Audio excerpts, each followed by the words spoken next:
శ్రీకాకుళం జిల్లా అంపోలు జైల్లో సిద్రి అప్పలరాజు గారు రిమాండ్ ఖైదీగా ఇప్పుడు ఉన్నారు. వాస్తవానికి ఆయన్ని అక్రమంగా నిర్బంధించేందుకు ఈ కూటమి ప్రభుత్వం ఈ 2.5 సంవత్సరంలో చేయని ప్రయత్నం లేదు. అందులో భాగంగా 18 ఏళ్ల వాళ్ళ కుమారుడు దారిని పోతూ ఏదో యాక్సిడెంట్ చేశాడు అని చెప్పి ఆయన పైన, వాళ్ళ కుమారుడు పైన మర్డర్ అటెంప్ట్ అనే కేసు పెట్టేసి తర్వాత ఈయన్ని దాంట్లో ఇరికిచ్చేసి పెద్దగా ఇంకా ఒక రకంగా చెప్పాలంటే ఆయన పైన తీవ్రంగా కక్ష సాధింపు ఈ ప్రభుత్వం పాల్పడుతూ ఉంది. ఒక మత్స్యకార కుటుంబానికి చెందినటువంటి వ్యక్తి ఆయన. ఇక ఆయన్ని పరామర్శించడానికి ఈరోజు జగన్ గారు శ్రీకాకుళం జిల్లా వెళ్ళటం జరుగుతూ ఉంది. అందులో భాగంగా విశాఖపట్నం ఎయిర్పోర్ట్లో ఆయన దిగిన తర్వాత భారీగా ప్రజలు జగనన్నకి స్వాగతం పలకడానికి వచ్చారు.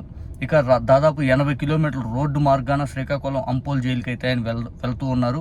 కానీ ఇక్కడ ఆశ్చర్యకరంగా పోలీసు వారి నిబంధనలు చూస్తే ఆశ్చర్యం కలుగుతూ ఉంది. ఇంటెలిజెన్స్ వాళ్ళు ఎంత భయపడుతున్నారు. ఇంటెలిజెన్స్ వాళ్ళు రిపోర్ట్లు నిజంగా ప్రజలను కట్టడి చేయడానికి లేనిపోని నిబంధనలు అనేవి కొత్తగా తీసుకొస్తున్నారు అనిపిస్తూ ఉంది. వాస్తవానికి భారీ సంఖ్యలో జగన్ గారు వస్తుంటే ఎక్కడ వెళ్ళినా ప్రజలు వస్తారు. ఇది ఖచ్చితంగా ఇంటెలిజెన్స్ వాళ్ళు గ్రహిస్తారు. కానీ ఇక్కడ జగన్ గారు వస్తుంటే ఆ పర్యటనకి ఆయన ప్రాణానికి రక్షణగా రోప్ పార్టీలు మెయింటైన్ చేస్తూ భారీ సంఖ్యలో ఆయనకు రక్షణగా పోలీసు వ్యవస్థని ప్రజలను కట్టడి చేస్తూ ఇటువంటి ముందుకెళ్ళాలి.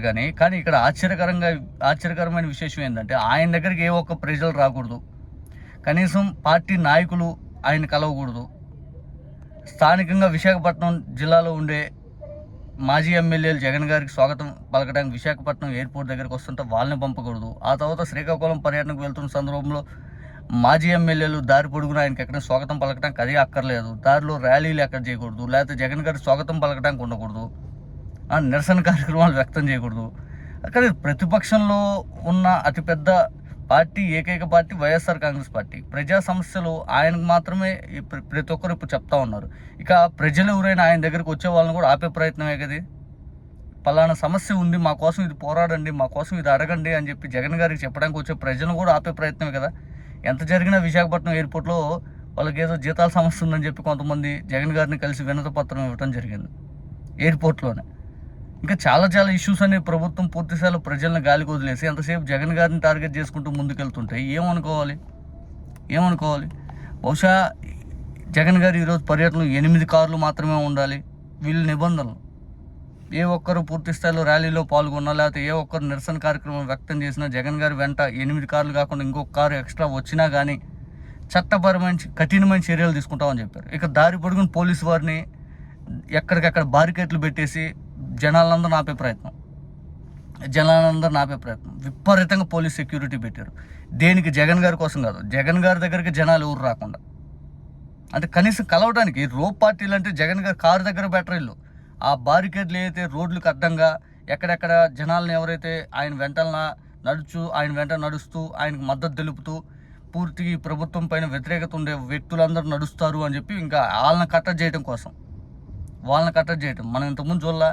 ఈ నెల్లూరు పర్యటనకు వెళ్ళినప్పుడు, లేకపోతే రెంటపాల పర్యటనకు వెళ్ళే సందర్భంలో, బంగారుపాలెం పర్యటనకు వెళ్ళే సందర్భంలో అందరిని ఆపుతూ ఎక్కడికెక్కడ పెట్రోల్ బంకుల్లో పెట్రోల్ కొట్టకుండా, తర్వాత రోడ్లకు అడ్డంగా గుంతలు తీయటం, ప్రజలు రాకుండా ఇంత చేసినా కానీ ఆ పర్యటనకు ఎక్కడ కూడా జనాలు ఏ ఇబ్బంది లేకుండా పూర్తిస్థాయి పొలాలు, గట్లు, వాగులు, వంకలు దాటుకొని వచ్చారు.